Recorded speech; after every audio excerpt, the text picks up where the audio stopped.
Assalamualaikum warahmatullahi wabarakatuh. Selamat siang kawan-kawan.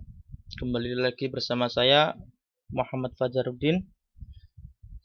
Sekarang saya akan menjelaskan pemikiran ekonomi dari Umar bin Khattab dalam perspektif Philosophy of Economic System Kapitalis. Nah, di sini ada 4 subbab. Yang pertama, biografi Umar bin Khattab, kekhalifahan Umar bin Khattab, kebijakan ekonomi Umar bin Khattab, dan kebijakan Umar dalam penerimaan pembendaharaan negara. Yang pertama, biografi Umar bin Khattab. Umar bin Khattab bin Nafil bin Abdul Uzza lahir pada tahun 513 Masehi di Mekah, keturunan Bani Adi, yaitu salah satu rumpun suku Quraisy. Di sekitar 12 tahun setelah kelahiran Rasulullah SAW, Umar bin Khattab merupakan suatu peristiwa besar di kalangan suku Quraisy, dikarenakan ayahnya merupakan salah satu anggota yang paling terkemuka di tengah suku Quraisy, yakni nama ayahnya Khattab dan ibunya bernama Hantamah binti Hashim bin Al-Mughirah Al-Makhzumiyah. Kebijakan ekonomi Umar bin Khattab yang juga suku Quraisy, nasab Umar adalah Umar bin Khattab bin Nufail bin Abdul Uzza bin Riyah bin Abdullah bin Qurt bin Razah bin Adi bin Ka'ab bin Lu'ay bin Ghalib. Sangat panjang sekali kawan-kawan. Keluarga Umar bin Khattab tergolong keluarga kelas menengah. Umar bisa membaca dan menulis, yang pada masa itu merupakan sesuatu yang jarang atau langka.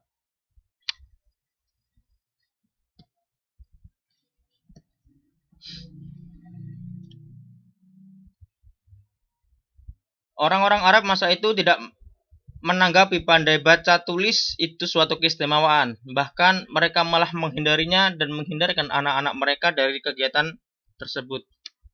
Yang kedua, kekhalifahan Umar bin Khattab. Sewaktu Abu Bakar jatuh sakit dan terbaring di tempat tidurnya, beliau merasakan bahwa kemampuan dalam memimpin tidak akan bertahan lama lagi, sehingga ia ingin mencalonkan seseorang sebagai penggantinya. Pemikiran seperti itu didasarkan atas kepentingan terhadap umat yang memerlukan seorang pemimpin dan mencegah terjadinya perpecahan. Abu Bakar benar-benar yakin bahwa tidak ada seorang pun kecuali Umar bin Khattab yang dapat bertanggung jawab terhadap kekhalifahan yang berat itu. Nah, pada saat ini Umar bin Khattab ini sudah masuk Islam, sudah menyatakan Islam. Beliau sudah bersyahadat kepada Nabi Muhammad SAW. Makanya beliau ditunjuk oleh Abu Bakar sebagai pengganti khalifah yang kedua.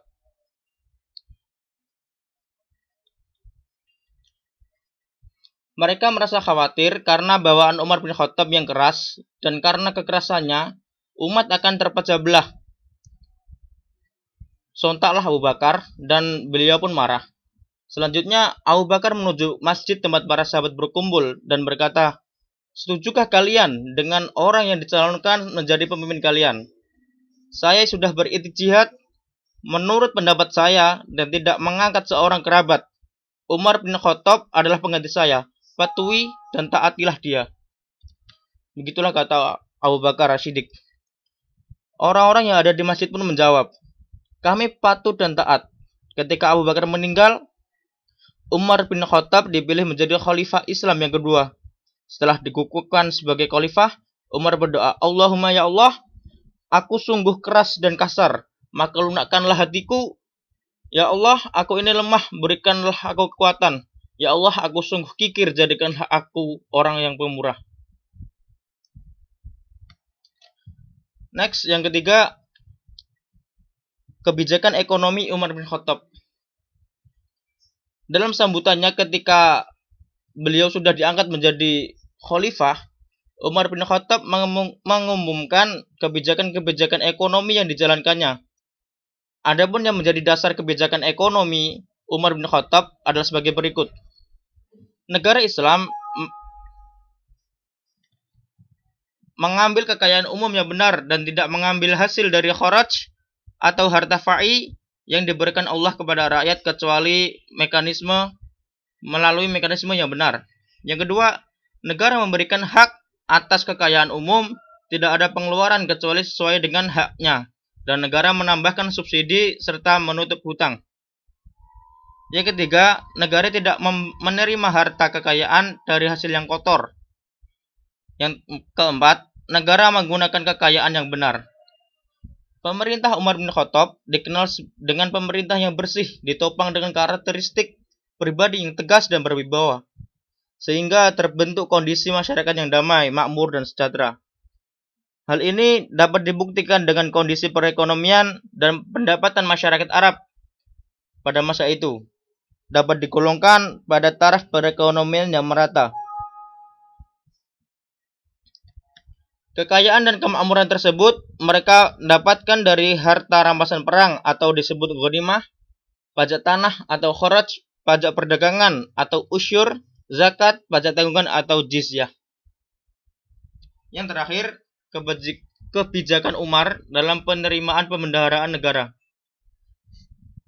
Nah, dalam pendistribusian perbendaharaan ini antara lain ialah untuk penyebaran Islam, pendidikan dan kebudayaan, pengembangan ilmu pengetahuan, pengembangan infrastruktur, pembangunan armada perang dan keamanan, biaya moneter atau cetak uang, gaji pegawai, pengembangan kehakiman, pembangunan administrasi negara, layanan sosial, hadiah, dan bonus. Dalam menjalankan kebijakan ini, Umar bin Khattab telah mencatat sejarah, di mana beliau berhasil mengukir prestasi sebagai berikut. Yang pertama, defisit anggaran negara jarang terjadi. Yang kedua, pemungutan pajak secara proporsional sesuai dengan tingkat ekonomi masyarakat. Besaran pajak tanah atau kharaj disesuaikan dengan hasil panen dan produktivitas lahan. Perhitungan zakat perdagangan berdasarkan besarnya keuntungan bukan atas harga jual. Membangun pusat perdagangan di kota Bashrah. Yang terakhir, membangun jaringan antar baitul mal kota dan daerah serta pemasukan baitul mal yang besar. Nah, cukup sekian yang dapat saya paparkan. Semoga bisa bermanfaat bagi kita semua. Kurang lebihnya saya mohon maaf. Terima kasih yang telah menonton. Semoga bisa bermanfaat bagi kita semua. Sekian, wassalamualaikum warahmatullahi wabarakatuh.